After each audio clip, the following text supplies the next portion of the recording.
Bonjour à tous et bienvenue sur la cuisine de Nana. Alors aujourd'hui, je vais vous montrer comment moi je prépare les ablos ou abolos.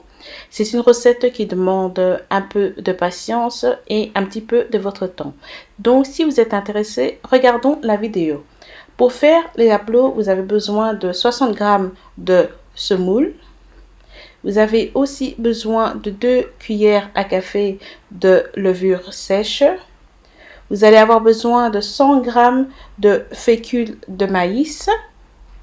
Je vais aussi rajouter 100 g de sucre et ça c'est du sucre cristallisé. Vous avez aussi besoin d'une cuillère à café de sel. Et aussi je vais rajouter 200 g de farine de riz. Et vous allez aussi avoir besoin d'eau, à peu près 2 tasses d'eau ou à peu près 630 ml. Alors pour commencer, vous allez mélanger la semoule avec la farine de riz. Et ensuite, vous allez bien mélanger. Alors prenez bien votre temps pour bien mélanger parce que c'est très important.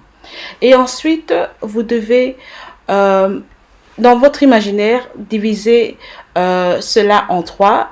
Et donc, on va dire que vous devez y retirer une demi-tasse qui est à peu près 88 grammes. Ok, donc essayez d'avoir 88 grammes ou une demi-tasse que vous allez mettre de côté. Ok, et donc voilà, ici j'ai mes 88 grammes de mélange semoule et farine de riz. Et ensuite vous allez devoir mettre 2 tasses d'eau dans une petite casserole. Ok. Et ensuite, une fois que vous avez fait ça, nous allons y rajouter nos 88 grammes de mélange semoule et farine de riz. Ensuite, vous allez devoir mélanger, mais prenez votre temps parce qu'il faut bien mélanger jusqu'à ce qu'il n'y ait aucun grumeau, comme vous le voyez ici sur la vidéo. Maintenant, vous allez devoir faire cuire ça sur le feu, toujours en mélangeant jusqu'à ce que vous obteniez une sorte de bouillie. Alors vous voyez ici que ma pâte commence à s'épaissir, elle n'est pas encore tout à fait prête, donc je vais encore remuer ça.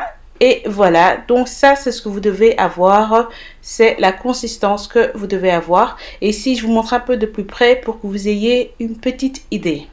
Une fois que vous avez ça, laissez refroidir la pâte et dans votre bol ou saladier, mettez-y le restant mélange semoule et farine de riz. Ensuite, rajoutez-y votre fécule de maïs ou bien maïzena. Et ensuite, vous allez pouvoir y rajouter votre sucre. Si vous voulez un peu plus sucré, vous pouvez toujours rajouter beaucoup plus de sucre. Mais je pense que 100 g est assez. Et ensuite, rajoutez ici votre cuillère à café de sel. Et ensuite, mélangez le tout. Très facile. Maintenant, une fois que votre bouillie a refroidi, vous pouvez la rajouter au mélange. Et ensuite, bien mélanger. Et comme je dis toujours, prenez bien votre temps pour que cela se fasse très bien. Et donc, voilà ce que vous devez obtenir. Un mélange ni trop dur, ni trop mou. Et ensuite, vous allez devoir rajouter 2 cuillères à café de levure sèche dans une tasse d'eau tiède. Et ensuite, bien mélanger pendant à peu près 1 minute, recouvrir et laisser monter pendant à peu près 10 à 15 minutes. Et donc voici, ici vous voyez bien qu'il y a des petites bulles au-dessus, c'est que ma levure est prête et qu'elle est aussi vivante. Donc maintenant, je vais remuer ça. Et ensuite, je vais commencer à rajouter mon mélange eau et levure dans ma pâte, mais faites-le périodiquement, graduellement, petit à petit. Vous ajoutez un petit peu et puis vous mélangez. Et ensuite, maintenant, on va continuer. Ma pâte commence à se ramollir, mais elle n'est pas encore tout à fait prête. Et donc, je vais continuer à rajouter ma levure. Ok? Et donc, je vais mélanger. Et ensuite, je vais terminer ma préparation au mixeur à main pour que mon mélange soit bien onctueux. Donc, je vous conseille de le faire. Et donc, voilà les amis, voici ma pâte à ablo ou abolo. C'est cette consistance que vous devez avoir. Et maintenant, nous allons recouvrir notre pâte de papier film et on va laisser reposer ça pendant minimum 4 heures. Et voici les amis, ma pâte après 4 heures et comme vous voyez, elle a augmenté et vous devez vérifier que vous avez aussi des petites bulles à la surface. Si vous les avez, c'est que votre pâte est réussie, ok? Et donc voilà, ici maintenant, je vais remuer un peu tout ça et vous voyez comment elle a un peu changé la consistance? Donc, c'est ce que vous devez avoir.